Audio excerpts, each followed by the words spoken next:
any spirit classes we do here. He's the spirit guru, along with Derek, who runs the Common Man Cocktail YouTube classes, which if you go to everydaydrinkers.com, you will find his YouTube videos explaining how to make a common cocktail. So without further ado, I'm sure you're all thirsty. I'll let these guys take it away. Okay. I would like to start off by saying thank you guys for all coming tonight.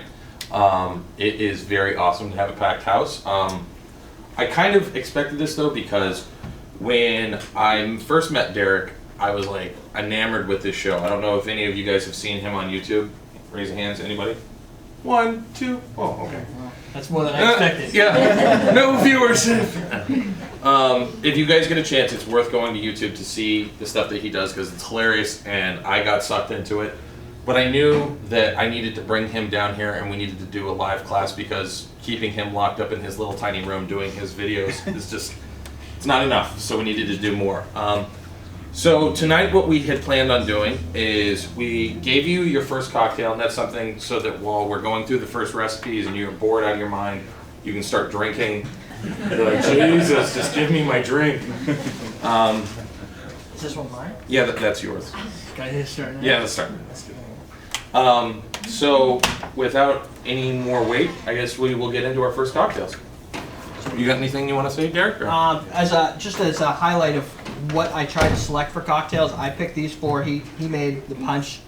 That's crazy. That's beyond what I would do, because for my show, most of the time when we make cocktails, they go down the drain when we're done, because I record 5 shows a week, and during those 5 shows, I tape them all at once. So if I go through and do 5 shows all at once, by the time I get to the last show, I'm not going to be able to pronounce my own name. So most of the time, the cocktails get dumped. And so making a picture on our show typically isn't the most economical way of doing things. So that's kind of cool that he was able to do that. What I try to do is select something that could fit a wide range of palates. And when I do cocktails, I think of it like wine, because I've been to wine tastings, I've been to vodka tastings, and this really isn't any different. So what I try to do is select one that's like the Gilligan Island cocktail is more like your summertime drink that isn't really complicated to make. All the portions are the same, so if you tipped all the bottles upside down and let them all go the equal amount of time, you would be able to make it without a lot of work. The second cocktail, which I don't recommend doing, by the way, because that's way too much alcohol. The second cocktail, the Pink Cadillac Margarita. I didn't want to do a regular margarita because I'm sure everybody here, raise your hand if you've ever had a margarita before. Right? Everybody's probably been there. There are some things I like to talk about when I get to the margarita about the ones that you probably have at restaurants, which are what I would deem awful, and then there's good margaritas. But this one's got a little twist on it, so it's going to be it's a little sweeter, I think, and a little different. But there's still some sour components. The Suffering Bastard is more of a Polynesian drink. I picked the Suffering Bastard primarily because that is one of those cocktails where when I go to a Chinese food restaurant, American Chinese food restaurant, and I see it, I'm always afraid to order it because I don't know what it is, right? And if you look through most of them, they're all that way. There's probably one on there that may have a clue what it is. They show up in a tiki head, and you don't know what you're drinking. So this will kind of draw out some of those ingredients so you kind of know what it should taste like. And then the Hawaiian Luau I went with because not enough people have appreciated bacon vodka, and I want to change that. It's a travesty, and I think we need to resolve that problem. What do you think? Yeah. You ready? Sure. So we'll do the Gilligan's Island cocktail. What are we going to do? Are you going to mix this? I'm going to mix this, and we're going to do it at the same time. We're going to sing. You know what? I'm bored. I'm going to have somebody else do it. I don't want to do it. I have hung out with you too much. We're going to pick our first victim. Anybody ready to just come up here and hang out with? Okay. Now, what do you guys typically use? Does anybody make cocktails at home? Okay. Does anybody make cocktails at home that aren't something with Coke or tonic? All right, so a little more complex. How many people use a Boston shaker or a 3-piece cobbler shaker? Boston shakers? The 3-piece cobbler shaker? Okay. What other shakers are there? I guess stirring? Well, you got the metal two-tones. Yeah. All right. So the trick with these, and it's a real simple device, right? It goes together like that. But if you just do this, it doesn't really stay together very well, right? Once you bring ice to the situation, the metal kind of creates this little suction. I think it shrinks or grows. I'm not a chemist, whatever. Because I like Higgs boson, I don't know. But when you do that initial shake, it'll tighten up and it won't come off anymore. Then you can carry it. But if you don't do that, it doesn't work so well. It falls and breaks. When you look on YouTube, a lot of people review these and they say it's awful. It only came with 1/2 because they bought this. I've read them, right? Or it breaks because they go like this and then they go slam and it shatters and they're like, oh, this is a piece of crap, right? So there is a trick to this, which we'll go through. Also, we're going to build it. Do we need all these? In that glass. You want to build them over there or over here? I got everything set up over here. Dude, all right, let's go over here. You already bring the recipe with you? Well, you're already set up. I know. I already know the recipe. 1 ounce of everything. But are you going to jump it up to 2 ounces of everything so it's faster? Let's do 2 ounces of everything. You already got all the ingredients over there? Yeah, I'm smart. All right, we're going to do 2 ounces. We have these. You can find them at Bed Bath & Beyond and Amazon. They're OXO mini, what are they, mini something, tilted. Yeah, they're not in the bar section. They're actually in the food section. Just for food. And they're awesome. They're so cool. So what do you want to do? It makes a jigger look like antique. It's a measuring tool. It's a measuring cup. But it's like it's inside and it's level. Yeah. So you can look in, like, you know how with a jigger you're like, I don't know how much this is, and you're like, oh, 2 ounces, I'm drunk. That doesn't happen with that. And it's really cool. Derek does this. I have only started to, like, I've always used a jigger, but I went out and bought those, and I was like, when he goes to throw it in the glass, he like throws it in and it like catches. So watch. Your glass is smaller than mine. Yeah, well, you know, nobody. I'm bigger in a lot of ways. Oh. Well then. But he did that and it was intimidating. I was like, I have to go out and buy these so I can do that. You want to put 2 ounces? But they're in? awesome. Sure. In front of you on your table mats is the essential bar tools that anybody needs to have for their home. The Boston Shaker is the first one. The second thing that you guys will notice on there is this little thing with the little spring on it. This is what's known as a Hawthorne strainer. It's actually kind of cool because it was invented here in Boston with the Boston Shaker at the Hawthorne Hotel, which is no longer there. But this will go into your Boston Shaker on top for straining purposes. The second tool in there on your little sheet is what's called a muddler. This is a wooden stick, just like this. And you don't want to get the plastic ones or the ones with varnish because as you're muddling for mint juleps and other things, it will come off and make your cocktail taste awful. So just a good wooden muddler. We have a spoon. No, just scoop in. You're really gonna make me do that? Fine. The second thing on that list is this tool, Stick that on the top. which Hit the looks a top. little funny, and you might have seen it before. This is what's known as a julep strainer. When you have a drink like a martini that you're going to stir inside a glass, you're not going to really be able to get your Hawthorne into the 10 glass. seconds. You can, but it'll mess up the springs. Somebody does it all the time, and it drives me crazy. So what you'll do is you'll have your ice in the glass, and you'll have all your martini parts, and to strain it, you'll just set the julep into the glass and pour to the side just like this. So julep strainer. Oh, you're doing the whole julep strainer I thing? love the julep strainer. So what are we gonna do with this? We're gonna pour it into this crazy bottle? Is that Yeah. what you want to do? Do you want to strain it right in there? Yeah, strain it right into it. And the last thing on there is your jigger, which you can either use the OXO ones like us, or you can get these little fancy metal ones that look like that. What was that from Bed Bath & Beyond you were saying? OXO mini angled measuring cups. Yeah, those are so much better They than measure the 2 metal. ounces. Sweet, she did it. We gotta keep going. We gotta keep going. All right. So, you want me to jump in here? Yeah, you want to do one? Where's my shaker? Can we give a round of applause for the person that's helping? Your name is? Andrea? Thank you, Andrea.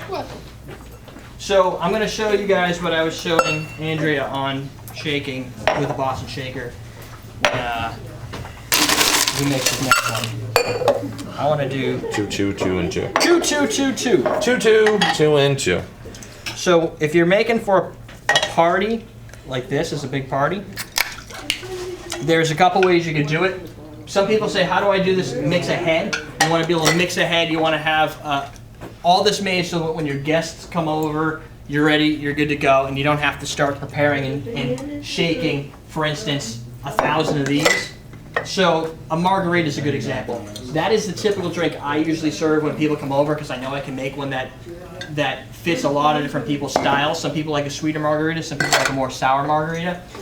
When I want to make them in advance, what I typically do, if I'm making like say 10, a batch of 10, I skimp out. Rather than cutting up 10 limes, I'll use mainly lemonade, just off-the-shelf lemonade or organic lemonade, and then prior to making that drink, well, I bring out the pitcher, and before I serve, I squeeze like 3 limes into the top to get that more rich bite, that acidity out of it.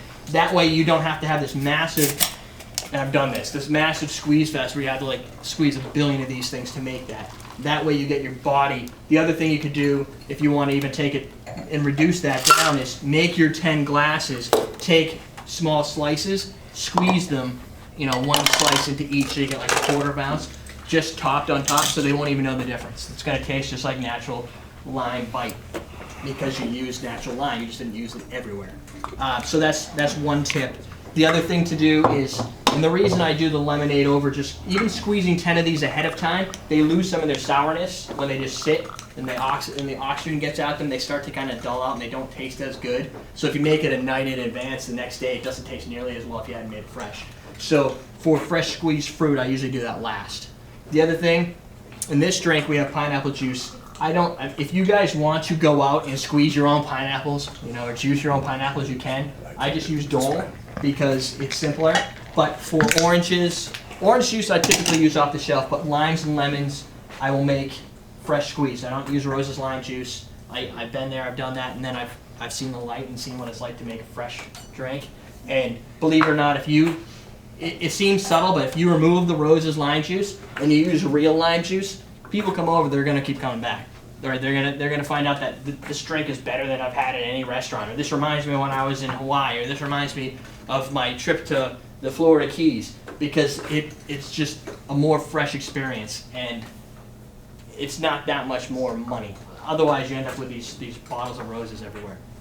The gimlet is the only recipe I know of that exists that uses actual Rose's lime juice, and it tastes weird if you don't put it in there. And that's because I believe the history behind that is the gimlet was invented because Rose's lime juice was invented, and they needed some way of transporting that or marketing it. So that's kind of how they came up with that.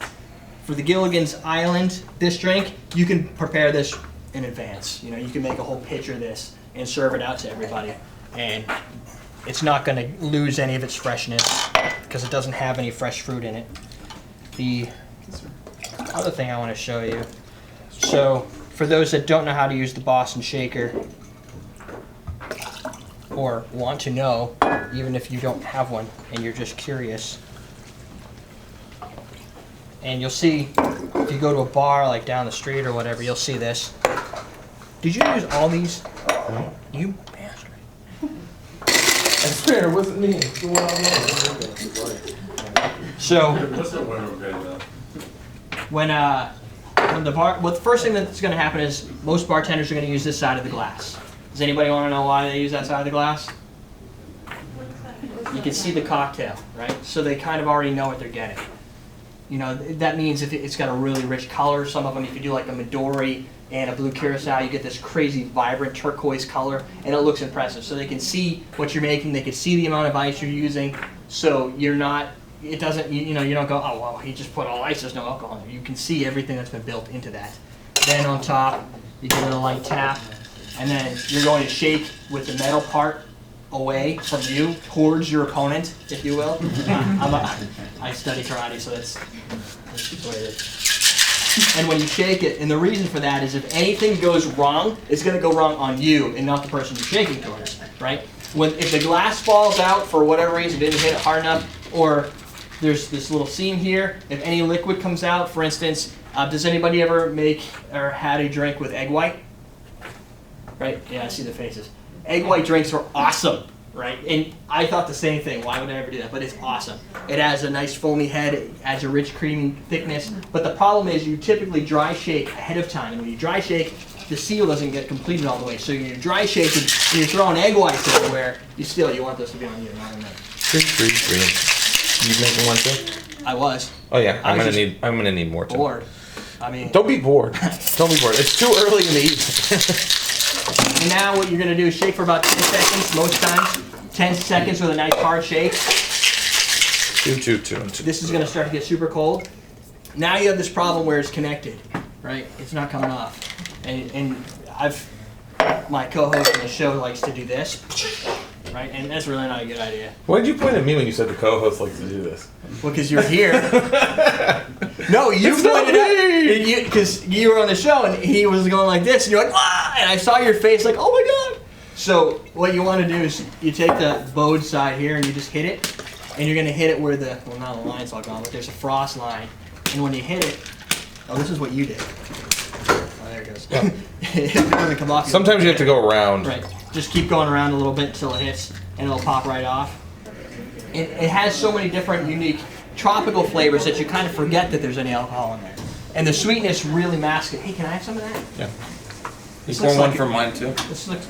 I'm just using shot glasses wherever. Yeah, I just find pour it. 2 shot glasses. That's fine. It looks like something you get like a malt beverage. The other thing to keep in mind. She knew exactly what it was. She's trouble. What are you doing? Those women in the back are torturing me. So it's all right with the world. Yeah, I feel better now. The other thing, yeah, I drank that one. You can have that one. The other question I get a lot when pertaining to shaking versus stirring. That's good. I know. It was I actually. I know. I didn't make the recipe. No, it's good. No. That's the one I made. It's kind of like tiki though, isn't it? Like you'd want to put this in like a tiki glass or something. I would in a big. Light it on fire. Pineapple. Yeah, you could float some 151 on top, and it'll be just like anything you get at the restaurant. Yeah. And with what he did here is we switched out at the last minute You go our tequila to Milagro. Does anybody? How many people have had bad tequila experiences? All right, see, that is usually. That's usually splash of cranberry, and the then we'll pour biggest it directly. experience, the biggest reaction is people going, I will never drink tequila again. I couldn't feel my fingers. I woke up at somebody's house I didn't know. I had There's a really massive no shaking hangover. this without killing The myself. stories go on and on. And one of the reasons is people don't know what a good tequila is versus a bad tequila. And there are such things as bad tequila. Has anybody had Jose Cuervo? All right, never do that again. I don't know if I can. Sure you can. Hold on. He's trying to give me the bed. Well done. You're scaring me. I know. So, what you want to It's look my for That's okay. when you're looking for tequila is 100% de agave, 100% blue Weber, agave, or anything that says 100% agave, de agave, of agave. And the reason is that means that what you have in this bottle is actually tequila. Is it a strainer or? Jose Cuervo is 51% tequila. The rest of it's Oh, just yeah, grain I'm gonna alcohol, do this. caramel color, anything else that makes you think you're getting You a gonna make tequila more tonic, experience. or- You're gonna. I gotta and have to go grab one. If you have it at home, I have Jose Cuervo. I'll be right at home. back. You can. Keep winging. Okay. I don't think I'm. I have to go grab a sour mix because the recipe's for a ton. Okay. Yeah, We have I'll be sour. right back. Oh, that's another thing. We're shy 6 ounces. That's a little bit. 6 ounces. So when you're looking at your tequila, you want 100%. The 51% is going to give you the hangover. It's going to give you bad problems. It's going to have a sour taste to it. Not sour like a lemon, but sour like not good, kind of astringent. If you have a bottle at home and you want to try this test, get a real bottle of tequila. And Jose Cuervo does make, I don't want to bash on Jose Cuervo, they have real tequila. It's just not gold. Right? Everybody gets a Special or Cuervo Gold. They have, I think it's called Tradicional or something like that. And it says 100%. If you take a real 100% tequila against Jose Cuervo, just sniffing it from the bottle, you're going to tell the difference. And you will never want to drink it again because it's that awful. If you do it just by itself, people are like, oh, it smells like tequila. Because you don't really know what tequila is supposed to smell like. And when you want to build your dictionary of flavors, right? Everybody knows what an apple tastes like and an orange. Does everybody know what a pomegranate tastes like? What about prickly pear fruit? It gets a little more red, right? And so to understand what a prickly pear fruit would taste like, you have to taste one. And when you have it, you can start comparing things. And then later on, you might make a cocktail and go, wow, it has like a prickly pear fruit taste to it, even if there's none in there. But you have to build that dictionary in your brain of what these tastes should be like. And when you've done that with a real tequila, you can go back and see what went wrong. And we originally had what's known as a mixto, which is a non-100% tequila, and he apparently went out and got one at his own charge, whatever. This one is going to have 100%, which means the taste of the cocktail is going to be completely different, radically different. If you use Cuervo Gold in a cocktail and then you make it without, you will tell the difference. It's not one of those things where you could just say, add more sour mix, or buy it, right? I totally just screwed us. Sorry, guys. What? I screwed us. What? Because I didn't make enough sour mix. It's my Well, fault. we got high fructose corn Amaretto syrup. kind of tastes like sour mix. Well, now we get to see how you make sour mix. Oh, that would take a little That bit. would no, we don't want to do that. Yeah. So, going back to the tequila thing, you want to get 100% de agave. The price range for a Blanco, which is what this is, It's there. I don't know how much this one is, and I'm in New Hampshire, I'll so do the it. prices are cheaper there, because live free or die. But they typically are going to be anywhere from, I say, 28 to 40 US dollars. But any of the brands, if you can't get those, if it's 100% agave, it's a Blanco, it's going to taste awesome. Reposado's aged a little bit more. It's going to have a little darkerness to it, if you will. And because it's been a barrel aged, it's a little smoother, a little rounder. I like it better. And then the Añejo, which is really old, it's usually like rested for like 5 years, 3 years, something like that. That one is almost like a bourbon or a whiskey, where you almost want to drink it on ice. I also like it in a cocktail, or if you do like a martini, where it's like 2 parts of that and 1 part of Cointreau or something. The Añejo really shines. For this type, the Blanco's really easy. What do you guys think of you still making these? Yeah, I got one. He ran one group. out of Again? He's gonna give us You're the supposed bottle. to serve the other direction on the next round. No, but that's It is really good, though. He's in the bottle. He's filling the bottle. He's leaving it over here. Question So for you. around here, run of the mill Massachusetts liquor store, Right. what would they typically have for a good tequila that we could just walk in and buy without having to go to Mexico? What would you recommend as Feel like in typical? Mexico. Cabo Wabo. Cabo Wabo is okay. Or Milagro. As a sidebar, also never buy Patron. That's I don't have any. I'm not any deals with Patron. I don't know if you don't have anything. No. I would always refrain from buying Patron because it is the reason it is so popular. The reason I think why Budweiser is so popular. It's a safety reason, right? It doesn't. Budweiser does not very hoppy. It's not very malty. It's kind of in the middle. It's usually dry. Patron is like vodka of tequila. It's almost got a tequila taste to it, but it's $60, right? Here you can get Cabo Wabo at most places. I know in Massachusetts, Partita Tequila. I know they have that in Acton, and probably a bunch of other places. Here at Gordon's, they have pretty much anything you would need. Yeah, I mean, I checked over here to see what they have because I was kind of jealous because we didn't have any of those here. Any one of theirs that says 100% agave will work. Cabo Wabo is going to be probably the easiest out of this to find because it's getting up there in the marketing. So they tend to have a big distribution chain. Even in Canada, you can get it. Once you start to leave the States, things get a little sketchier. Tres Generaciones you should also be able to find in a lot of places. The top two, Riazul, that one you're probably in the New York area. You Oh, can we order have it them here, online. They have it here? Do they have it here? Yeah. Oh, damn. Okay. I know what I'm going to do before I leave. I would, personally, for me, I would go with Riazul for Blanco, Reposado, or Añejo. When it comes to tequila, something floating in it, does it make it better or worse? Worse! No, something floating in it means they want you to buy it. There's no worms. That's actually mezcal, I think. Yeah, it's only mezcal. Which still doesn't make any sense. If it's got a scorpion in it, if it's got dead people, I don't care what they put in. It's not. They're trying to. It's another way of making a pretty looking bottle, right? It's like the going down the Crystal Head vodka going, oh, that's a nice bottle. I like that.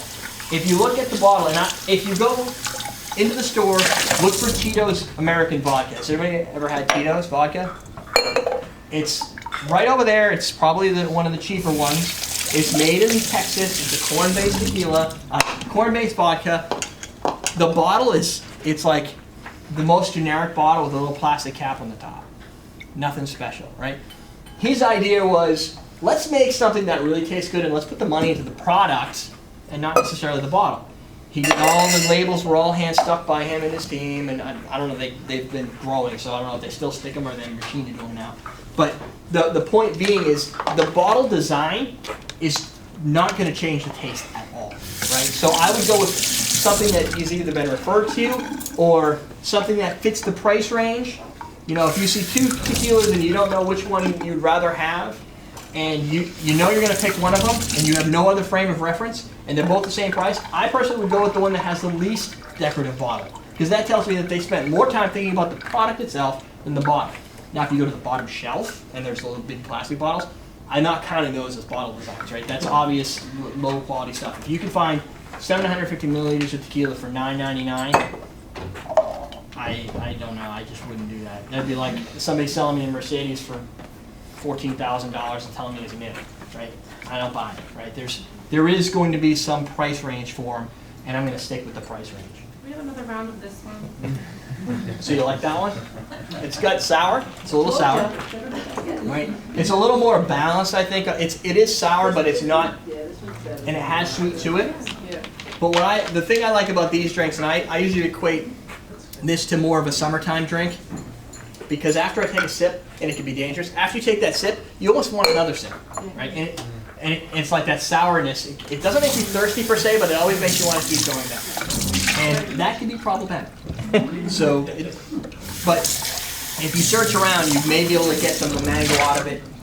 The color is not nearly as good because we don't have, it's not in a cool margarita glass and everything. Normally it has a little more pink shade to it. Yeah, I mean, somebody had brought up the fact that it wasn't pink enough, and really what happens is that when you're building one cocktail, you can pour that in there and it'll affect that one cocktail, but when you're batching them together, it kind of loses a little bit of that color.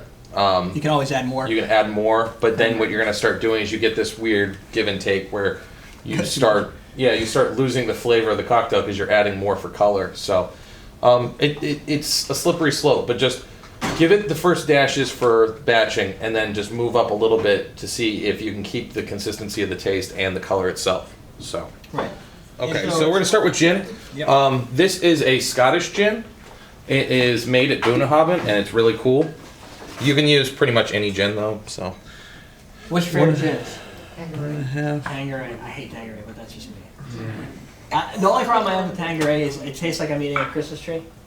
Yeah, absolutely. It kind of wounds my inner child. Forgot. Makes sense. But there's different spectrums. Like there's the Tangerine, which I kind of throw over here. Then there's like Beefeater, which I might actually put Tangerine in front of, just because I don't like the taste of Beefeater. Then there's New Amsterdam, which kind of goes in the other direction. If you guys check out New Amsterdam gin, it's that gin has got a little bit more citrus forward flavor to it, not as much juniper. So I tend to go that direction. Or Bombay Sapphire is kind of right in the middle. It's a little bit more dry, I think. The cereal's nice. What is The it? cereal. That's the Brookshire one. That's the local micro distiller. It's a little sweet, but it's nice. Yeah. So Yeah, I like that. I like the sweet. what we're doing so far is we're doing the botanist gin, which is the Scottish gin. We are doing for our bourbon, we're doing Buffalo Trace. You love Buffalo Trace. I drank it all. I don't have any. Fresh squeezed lime juice and Schweppes ginger I'm ale. supposed to make one of those too. Schweppes. Well, I don't know if we're gonna need it because I've already got the soda in the bottle. Soda? Yeah. There's soda in here?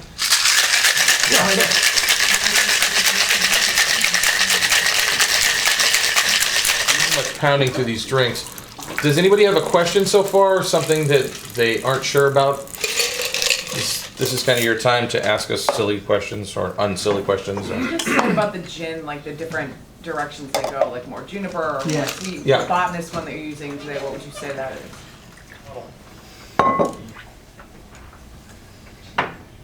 Smells like gin. Yeah, Yeah, it's a little bit, still a little juniper in there, but it's soft. that actually tastes like it doesn't. It's a gin that tastes. I guess the best I could say is like a gin, but it reminds me closest of Bombay. Yeah. Like it's got a little bit of like hotter alcohol flavor. Juniper is not nearly as bad. Like Tanqueray, I know people love Tanqueray because they love that rich juniper. This one, you get a little more in the aroma than you actually get in the taste. I don't get a lot of citrus from it. Blue Coat is another one that you get more citrus. New Amsterdam, you get a little bit of citrus. Anything that's an American gin, if it says like American gin or American dry gin, typically has a little orange zest like sense to it. That's actually pretty mellow. I think that would work good in even a gin martini because it doesn't really bring too much gin. I like gin, but I don't like gin. I just want something kind of in between. Oxley makes a really good gin, but it's like $60. You can get gins that go up really high in price, and I have yet to find one that's been really high in price that's been disappointing, so that's a good thing. But they tend to have, they're all unique properties. Green Hook Gin Smiths, I'm not sure if they have that here, has a coriander-like flavor to it. And the reason is that the way they make their gins is they add all these little botanicals to it, and they get to play with that recipe however they want. Some people stick to like, I know Tanqueray has a couple different varieties, Tanqueray 10, which I haven't had, but everybody tells me you'll like that one better than regular Tanqueray. I'll get there eventually. And because they bring all those different flavors to them, G-Vine has like a Blossom, and that's a French gin. Around here, Bombay is going to be the one, like if you go to a bar right now, you're going to find Bombay and Tanqueray. Hendrix will be there. Hendrix is typically more of the, yeah, they pay you or something? Yeah, every time I smile and say, I agree with you on that, the Skull vodka, but Yeah, I was quite surprised that that bacon vodka is very good. I thought it would be like a novelty, but the vodka itself is delicious. The actual, that one? Yeah, I mean, that's just the company? I mean, I was kind of thinking like, what kind of vodka is that? But I guess that's the company. White. What's white, I can't remember who the maker is. They also We like make, gluten-free vodka because that's good. how do you know if it's gluten-free? Well, they don't tell you if it's gluten-free, do they? huh? They don't tell you. On what? On the bacon? On any vodka, like they don't have to tell you if it's gluten-free. No, there's no FDA. When you make alcohol, you don't have to go through the same stuff as a soda manufacturer or as a food manufacturer. You just submit your recipe through what's primarily the tax revenuers.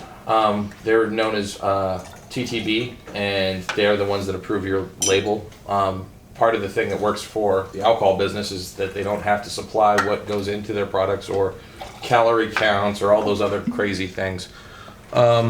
That will potentially be changing before the end of the year. Obama's been talking about moving the branch of TTB into the FDA and just putting them all together.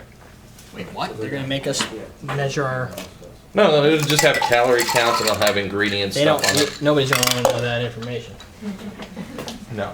because there's like 80 calories in an ounce of vodka, right? Yeah, it's pretty rough around the edges. It's like, you know what I did the other day that I haven't done in a while? What's that? I need can you give me 8 ounces of ginger ale? I went to McDonald's. Yeah. I don't never do that because I have 2 young kids and I try not to encourage them to go to McDonald's. But we were going to that dinosaur exhibit in Boston, which by the way was a freaking nightmare. And while we were there, we went to McDonald's and they have all the calorie counts on the side. So Yep. I get to pick things by what was the least gonna kill me. It was kind of cool. You do know you have a cocktail show. I pour them all down the drain. People who go to McDonald's eat it. I don't drink that much. So that, for those that have had the Suffering Bastard, it's not that bad, right? It doesn't have a, it's not, it's not an insane cocktail. When I hear Suffering Bastard, I think I'm gonna die, right? This is gonna be 151 and all these crazy, it's not that. It's got a lot more flavor to it. The ginger ale adds something to it. I personally like ginger ale in my cocktails. Even if I were to have, say, what do they call them? What's Shirley Temple? Yeah. Still would rather have it with ginger ale than Sprite. I've seen them both ways. The ginger ale one just adds a little something more, like a little spice to it. If you really want to get crazy, you get ginger beer, which is non-alcoholic.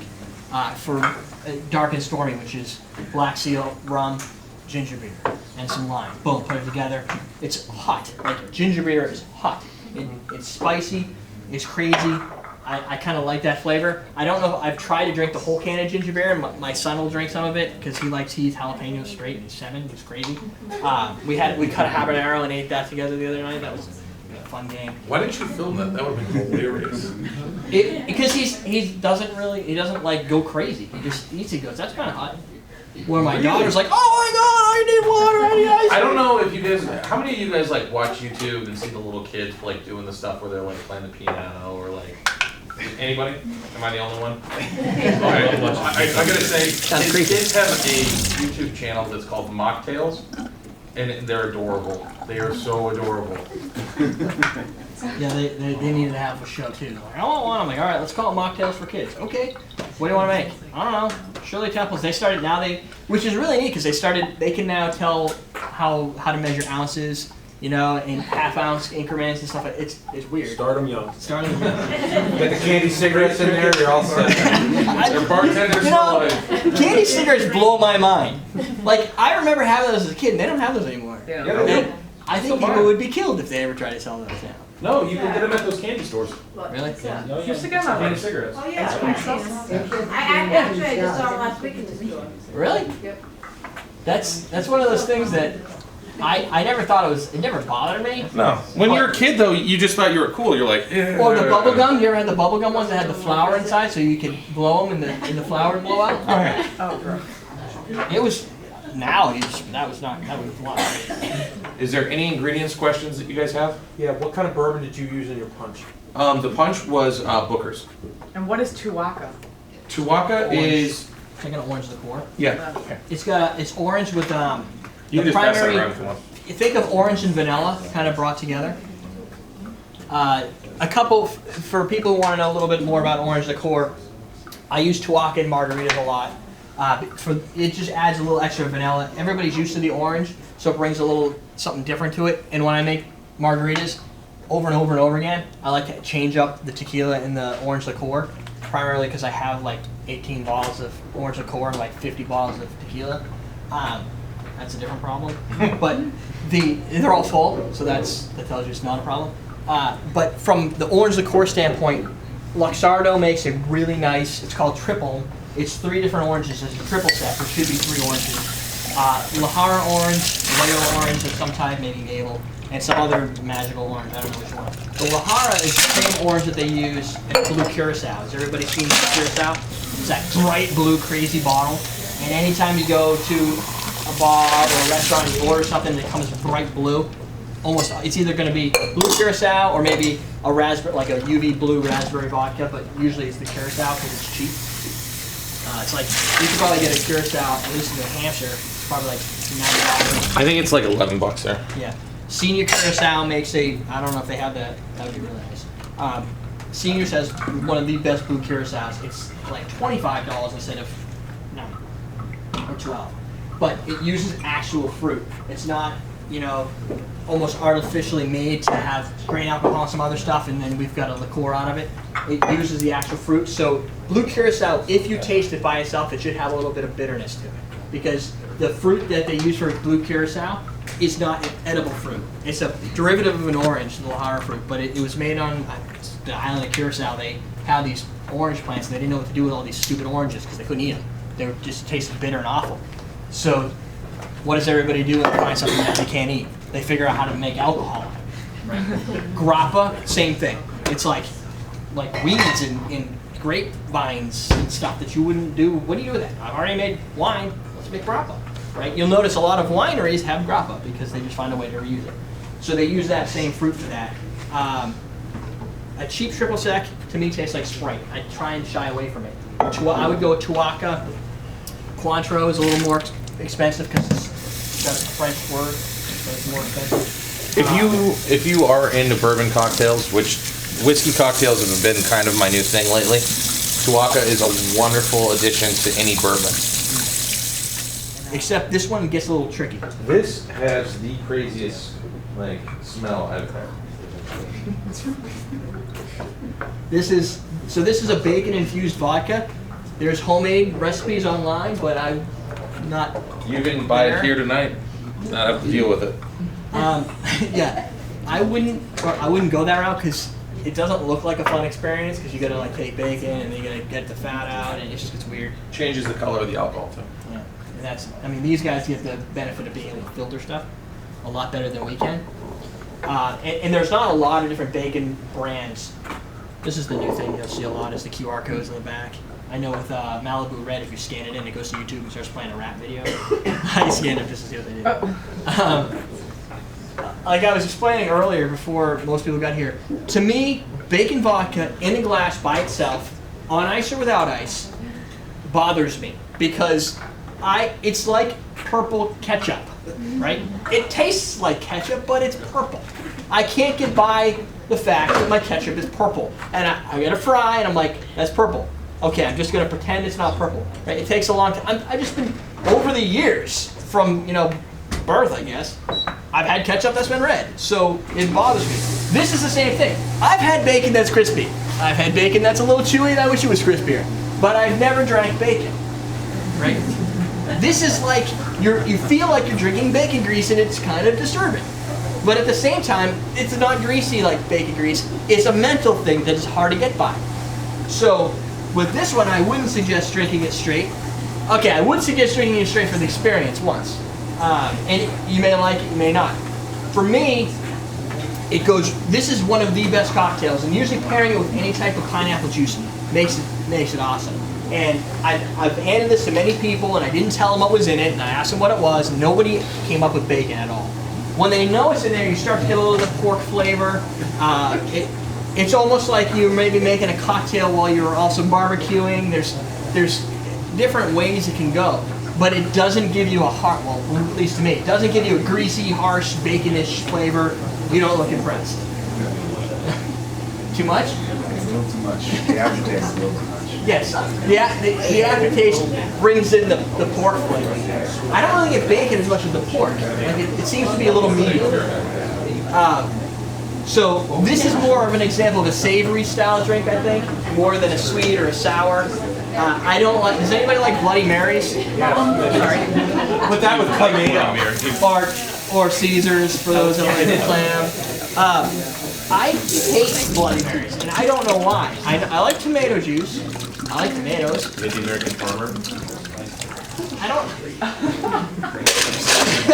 No, I have no idea. It's just, it doesn't. I don't like a cocktail that tastes like a food or something. Right? It doesn't work. This works for me, but it's still more on that savory play because you have that like meaty pork-like finish. The pineapple. It's almost like you maybe a slice of ham with a pineapple on top. That essence. And I knew not everybody will. How many people cannot stand this? Well, it hasn't gotten out to everybody yet. Did you? It's great. It's really, really good. And I'm looking for another way of having it because I have the bacon vodka with clamato, straight up.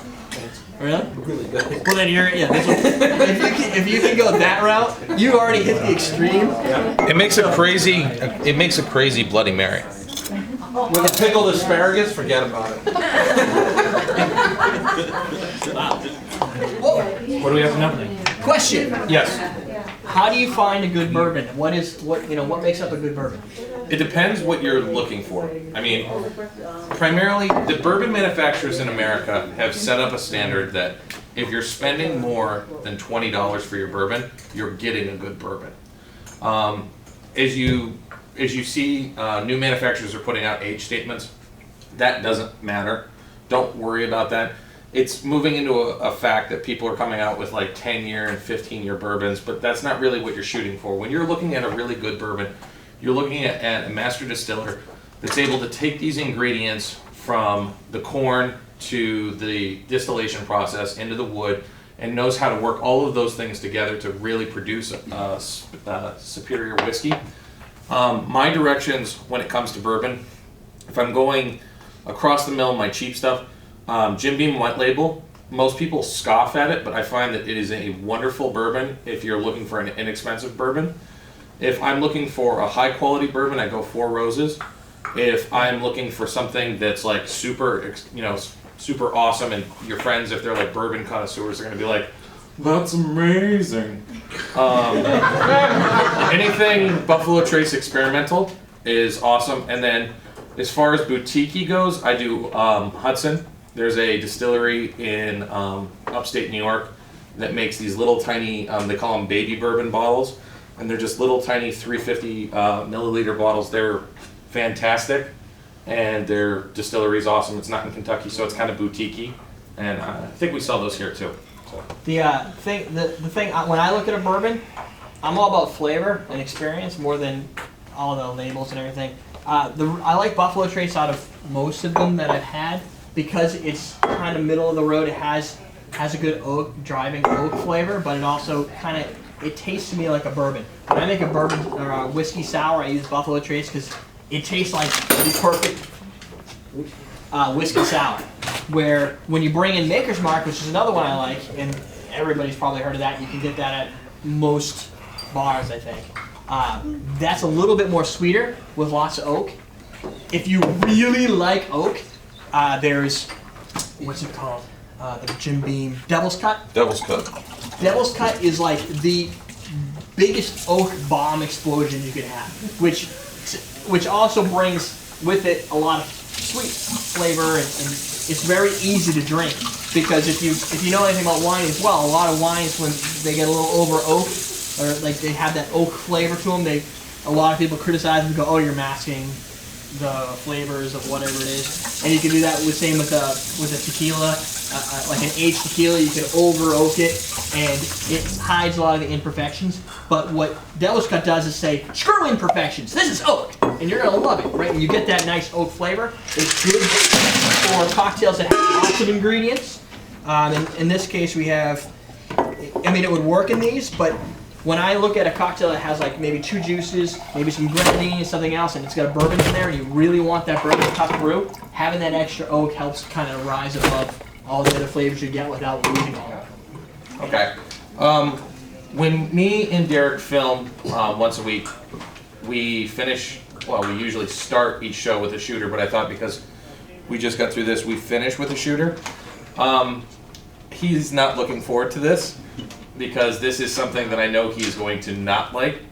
I am giving you guys the option, if you're interested in doing this with us, you can partake in the pain, but this is not something you should take lightly. It's pain for certain people. Does anybody know what Campari is? Yes. Yes. Do you like it? Yeah. After See? 3 shots. I love it. Yeah, Dude! So if you want quarter to of an ounce, try- I'm like, oh my god! If you want to try a shot with us, just raise your hand and I'll What pour is some. it though? What's the Fernet. It's an aperitif. This is probably an Italian bitter, so you're gonna get bitter. 2 of those. That is your primary I'll flavor. pour as much as this little bottle will give me. Okay, guys. My phone decides to start working. Can I get a raised glasses? We're gonna drink too. Yep. Okay. Can we do it? You want to do the toast? Thank you, Derek. Thank you. There you go. Cheers. Cheers. Thank you all for coming. Oh yeah.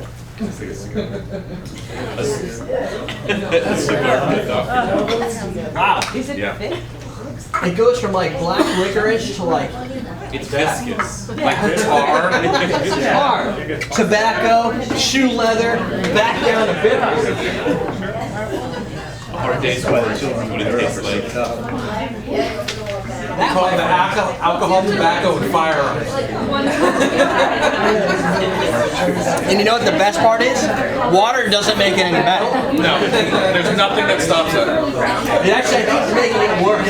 You did a big shot of that. Yes, it makes your tongue feel a little funny. And my face just wants to crinkle I up. tried to warn everybody, but I could see it like growing, and people were like, I told you. Okay, so just real quick, guys. If you have gotten the bug to go home and possibly make your own Common Man cocktails, Kenny is putting 10% off on all our bar tools. So if you need a Boston shaker, or you need a strainer, or anything, jiggers, they're all in there. Also, you want to plug the store? I noticed you didn't use the muddler. What would one use a muddler He used for? it. Did you use it? Did Yeah. you use a muddler? Yeah, when He used it before everybody got here. when you make a punch, traditionally how it works is that you will start an hour before you're going to make the punch, and you're going to fill it up with half a cup of sugar. And this is what's known as an oscillatos sacrum.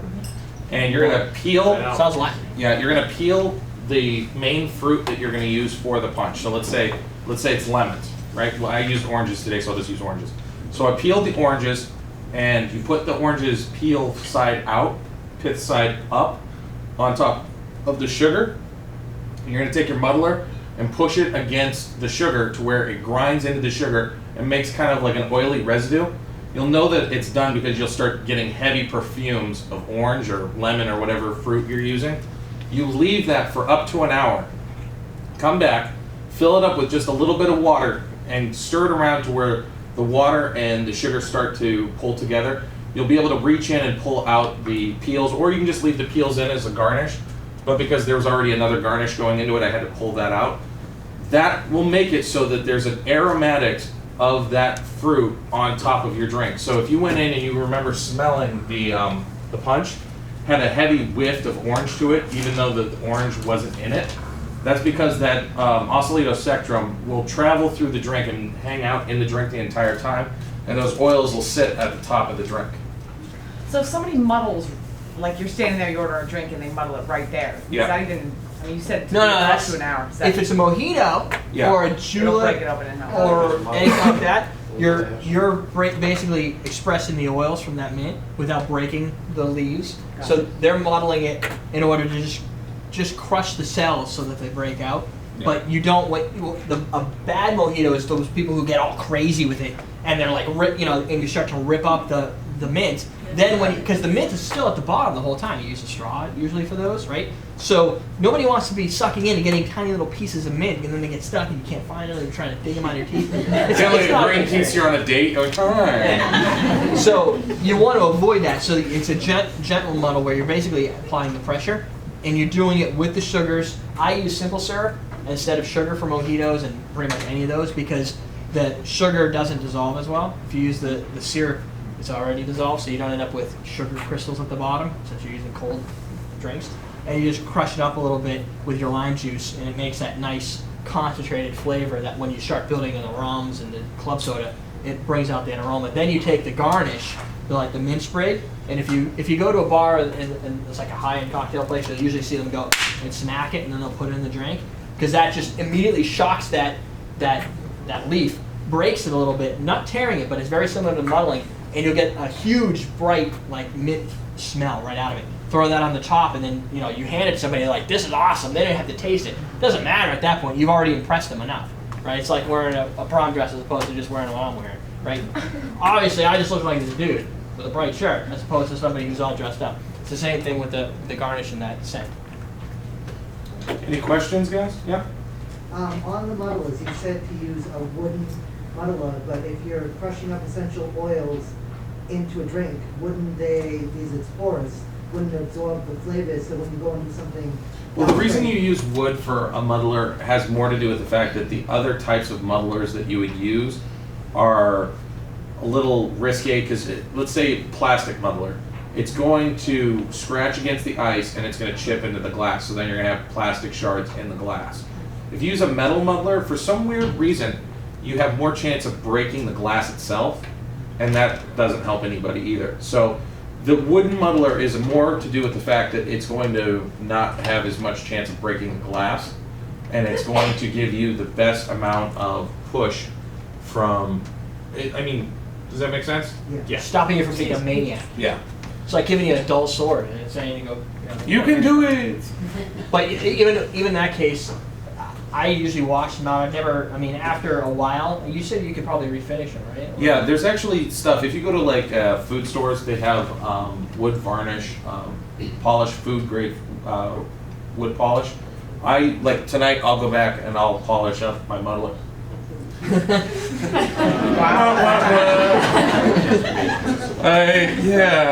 It's lonely where I live. But yes, there is a solution to the porous problem. My solution is I just throw it in the dishwasher, and if it starts to get old and break up or gets weird, it's typically the smells and all the aromas go away after you've washed it anyway, or wash it right away, like after you're done. Throw it in, soak it in water, and you won't get a lot of that coming out. And then worst case, throw it out and get a new one after time. But I've had mine for 4 years, and it's been fine. And it's Did you use the Hawthorne shaker tonight or not? No. The Hawthorne is only for drinks that you stir. Like if you're going to stir a drink, Yeah. use the Hawthorne. Yeah. If you're going to use a drink with a Boston shaker, use the Hawthorne. I can tell you exactly why, because he yells at me all the time, because I never use Hawthorne. Why don't you show her and I'll just look away? So you've got those nice springs there. Yeah. When you jam it into there like that, and you Yeah. pour it this way, it works great, except for it starts to damage those springs over time. So the springs won't be as springy if you keep doing that over and over again. You'll like go to put it into your Boston shaker and it'll It'll let sink right things like sit by. So it's really a preference to not damage the equipment. My argument to his was, it's $2.50. I'll just get more, you know. But I like my stuff. it does look cooler if you use the strainer the right way as opposed to not. Well, why wouldn't you just use the julep strainer? Well, you wouldn't. There you use go. I mean, You for the it's for not that big. I have limited Right. store space. for everything. Just use the julep strainer for all of it. You wouldn't be able to with the Boston, and I'll show you why. Let me grab my julep All real right. quick. Oh, because of the size? Yeah. I really need the gas. So let's say you've got your julep and you're straining Yeah. out of that. It's See the gonna gap at the top? Yeah. As you're pouring down, it's gonna spill over that. or you fall or it All falls the inside. cool people have all the gadgets, just buy the damn gadgets. You can just Yeah. You know I'm doing that. I hate to say I this. just want to get justification before I do. If you buy the things, if you buy the gadgets that are at the bottom of that sheet, you're set. There's nothing else. Like you're gonna have a knife at home. You're gonna mostly have a cutting board. Like everything that you're gonna need is right there. The only other thing you need to have is the alcohol. Yeah. Okay? All the little stuff. umbrellas. You need umbrellas. Umbrellas. It's straws, colored ones. The other side of this, Covered ice cubes. you probably could spend $20 and buy all that stuff. If you decide to get crazy like I do, and you get to the point where you're like, I need an olive pitter, and like I start collecting weird things, you can have a gig bag that has like $500, $600 worth of stuff. Or if you do it my way, I have he gave me one of these. He's like, just use this. Because mine is this huge mammoth, like, it's got a big wing on the back and everything. It's like, it's way too big. But it's called the Strain Ray. It's made by, I can't remember the name of the company, but it's very heavy, aluminum, like, built well. It's like $37. This is free. So it depends on how crazy you want to get. Like, I have crazy, you know, you can get this one, but if you want to look cool or you want to, like, step up your game, you can get a higher quality one. Or a vintage one. Or vintage, but they're all going to do the same thing. It comes down to how cool you want to look. I start with the Boston Shaker, that's already going to blow people's minds. And then you move up from there. But $37 strainer kind of, it gets a little crazy. And I would always suggest using a Boston shaker over using a 3-piece. Yeah. Do anybody ever have a problem getting them apart? Yeah. Right. Once they freeze together, you're Right. done. So if you're making one cocktail, yes. Well, just overall, with 3-piece compared to the Boston Shaker, is someone really going to notice a distinguishable difference in the overall drink, or is it just more user preference? All user preference. When you get to a 3-piece and you get to that part where it starts to glaze over and freeze, you will get to a part in the middle of the night where you're like, and there's no pulling them apart. It's impossible. You have to run them under hot water to get them to kind of not So, chill out. But what you spend for a 3-piece, like I think a normal 3-piece is like what, $30? I don't know. Okay. I've been looking pricing lately. It's like, yeah, 20. So $20, 15. you can pick up a Boston shaker for like 10. The other thing is if you, and like I mentioned earlier, people said, oh, the reviews said they only get one half. When you're buying a Boston Shaker, there's a WMF Boston Shaker, usually on Amazon. Those are like $37, $38. There's two ways you're going to buy it. You're either going to buy this or you're going to buy them together. If you buy just this and you're a beer drinker, for instance, and you have pint glasses at home, it's the same thing, right? If you have a pint glass, all you need is this part. If you buy them together, maybe it's an extra $3. It'll be slipped $5. inside the glass. Just slip in it'll together. feel like this when they come in the mail. But there's no difference. It's just a pint glass. This is the part that really matters. The weight of it will be different depending on how much you spend. If you get a heavier gauge one, they typically are a lot heavier, and the way they freeze things might be a little different. They might get colder or hotter. You'll know because this stuff transfers so easy when you start washing them under hot water. And you know, I'm washing a glass like this. It will burn your fingers off. Like it gets hot because it immediately transfers. So you want to get like a nice metal one. They have the insulated ones, but I found that these very simple, you know, I don't know if it's brushed aluminum or if it's steel, and it's made in India. Whatever. You don't have to go crazy with them.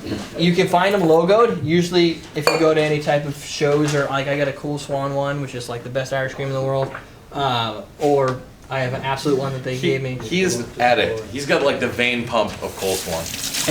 And I have like 17 Boston shakers. Yeah. But you only need this. This is the only thing you have to buy. Just remember, if you do buy it, you need to have a pint glass. Okay.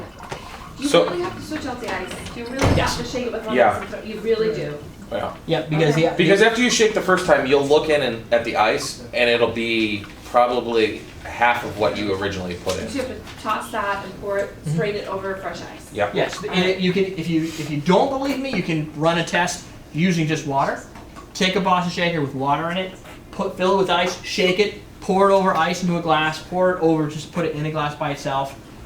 Dump the ice into the glass. Have 3 of them, and keep building out that experiment. And you'll see that the one that you shook with ice and poured it over ice and then threw it out, that one still has ice in the end. The other ones are all diluted by then.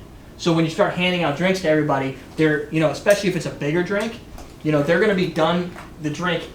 It might take them some time depending on who they are, and that ends up just being a bunch of diluted water at that point. And they never have any ice left, so the drink starts to get warm. If you take a nice chill drink and put it over ice, that ice lasts longer, and it looks better, and cheap out. And ice is kind of free. Okay. Well, I'd like to thank Derek for coming down and taking time away from his family to be with us. If you guys get a chance, please go to his YouTube channel and watch.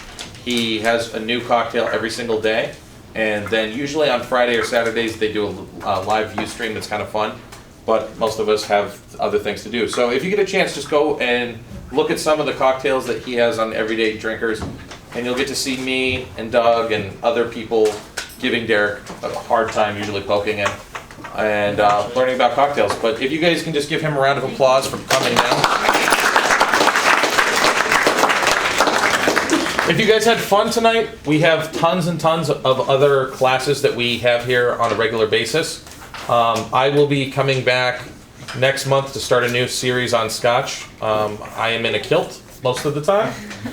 It's a lot of fun. So if you want to learn about Scotch, we will be starting that up next month. But other than that, you guys are free to escape.